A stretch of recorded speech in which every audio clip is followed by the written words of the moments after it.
السلام عليكم ورحمة الله وبركاته. ازيكم يا حبايب قلبي، عاملين ايه؟ اهلا بكم النهارده وفيديو حلو قوي النهارده وسهل جدا وممتع، ما شاء الله لا قوة الا بالله. هنعمل مع بعض النهارده طبعا اكلة مصرية اصيلة او هما بيقولوا عليها اسكندراني، فانا مش عارفة هي اسكندراني ولا مصرية بقى. اللي عارف يقول لي في التعليقات او يسيب لي كومنت يقول لي فيه هي اكلة مصرية ولا اكلة اسكندرانية. تمام كده. هنعمل النهارده الكشري ابو عدس اصفر كده زي ما انتم شايفين كده، وهقول لكم على سر اللون بتاعه ده كده، لان طبعا العدس ممكن في ناس كتير مش بتاكل العدس كتير في الرز، على اساس ان هو ما يتعبش صدرهم وكده. يعني صدر العدس بيبقى حامي على صدرهم وكده. فانا هقول لك هتخففي نسبه العدس ازاي وهتخليه في نفس الوقت اصفر وجميل زي ما انت شايفه كده. بصوا ما شاء الله لا قوه الا بالله، الكشري بتاعنا ما فيش رزايه ماسكه في اختها. بصوا عامل ازاي ما شاء الله.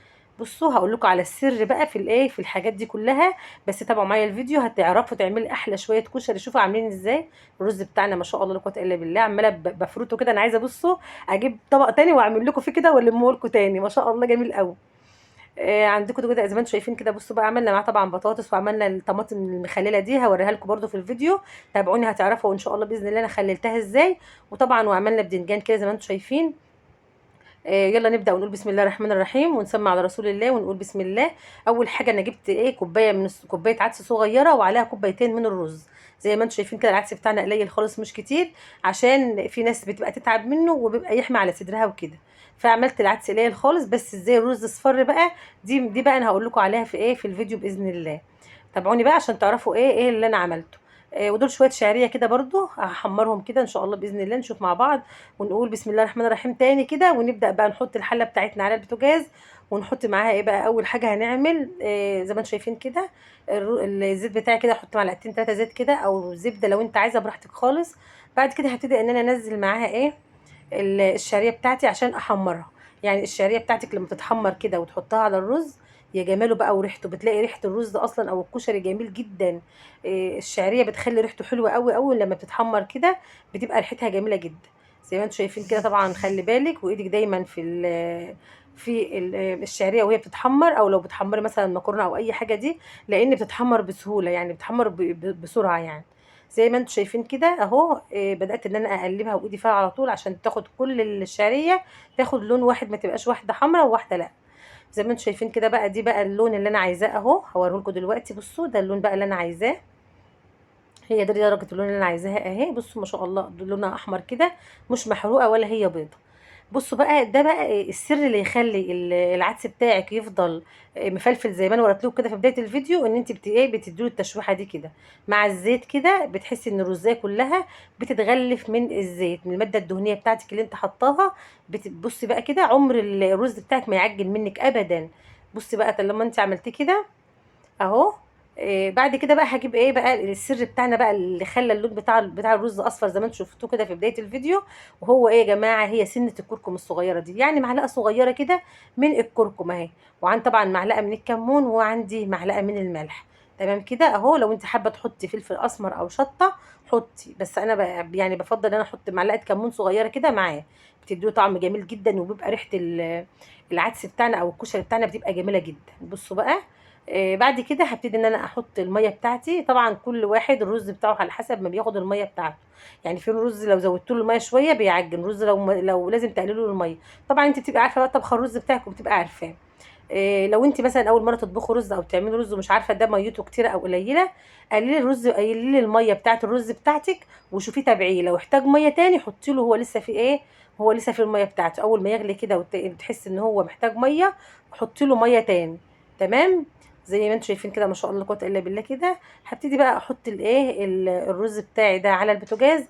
اول لما يتشرب تمام كده هقوم موطيه البوتاجاز عليه واسيبه يتلدن حوالي 10 دقايق كده. وبعد كده بقى بطلعه وبغرفه بقى في الطبق بتاعي، بيبقى جميل جدا زي ما انتم شفتوه كده في بدايه الفيديو.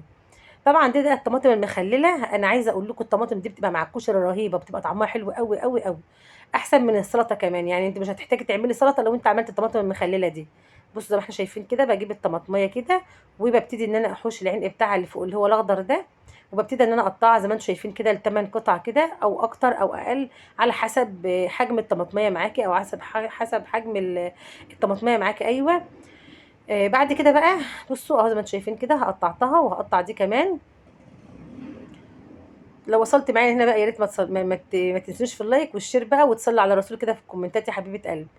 بعد كده بقى ببتدي ان انا اجيب الليمونه بتاعتي دي، هقطعها كده، هعمل للطماطم دي خلطه جباره هتحبوها جدا جدا جدا، وهتعملوها. وبالله عليكم اللي يعملها يقول لي في الكومنتات عجبته ولا لا. دلوقتي انا جبت بقى معايا ايه، معلقه من الثوم المهروس كده، ومعايا شويه شبت على كزبره كده زي ما انتم شايفين اهو. وهبتدي بقى ان انا اجيب البهارات بتاعتي. بصي بقى، انت في ناس ما بتحبش البهارات، يعني ما بتحبش تاخد يعني ايه، ناس ما بتحبش الكمون، ناس مش بتحب مش عارفه الكزبره، ناس مش بتحب الحاجات دي. انا بقى بحط بقى الايه، البهارات اللي انت تحبيها او ترتاحي فيها حطيها. انا حطيت معلقه صغيره خالص كمون، ومعلقه كزبره، وحطيت معلقه ملح. لو انت بقى ليكي مزاج تحطي شطه، تحطي اي حاجه، اي بهارات انت بتحبيها استعمليها عادي، مفيش اي مشاكل خالص. دلوقتي زي ما انتم شايفين اهو، بدات ان انا بقى ايه، هدمج بقى الخلطه دي كلها مع بعضها كده. بجد يا جماعه ريحتها كانت جميله جدا، التوم مع الكزبره مع الخضره مع الكزبره الناشفه مخليه ريحتها جميله، وكان بجد طعمها تحفه ما شاء الله لا قوه الا بالله. بعد كده بقى هجيبها ان انا ايه، احشي بقى الايه الطماطم بتاعتي او القطه بتاعتي زي ما انتم بتقولوا عليها كده. بصوا اهي، هبتدي احشيها بقى من التوم. طبعا انا عملت كده والرز بتاعي على النار لسه بيغلي، هتاخد وقت كده بقى ايه، حوالي ساعة كده ولا حاجة. هتلاقيها اتخللت وبقى الطماطم تحفة، وطعمها كان جميل جدا جدا جدا. بصوا بقى اهو، يعني هتاخد لها حوالي ساعة نص ساعة، وانت بتعملي الاكل كده بتروحي عاملاها جنب الاكل، وبتحطيها بقى. بصراحة يا جماعة بتدي الاكل طعم جميل جدا اهو، حلوة قوي. وبعد كده بقى هعصر عليها ليمونه، لو عندك شويه خل برضو حطي شويه خل، نقطه خل صغيره خالص معاها بتبقى جميله برضو. هنعصر بقى الليمونه بتاعتنا كده عليها اهي، وبألف هنا بقى وشفا. جربوها بقى يا ريت تقولوا بجد في الكومنتات يا جماعه رايكم في القوطه المخلله دي ايه، بتبقى جميله جدا والله يا حبايب قلبي، او الطماطم المخلله دي. بس كده حلوه قوي. هحطها بقى في التلاجة، هحطها في السيرتش واحطها في التلاجة، لما قبل الاكل بشويه هطلعها على طول. تمام كده. تعالوا بقى نشوف الاكل بتاعنا بعد ما خلصناه وبعد ما طلع اهو.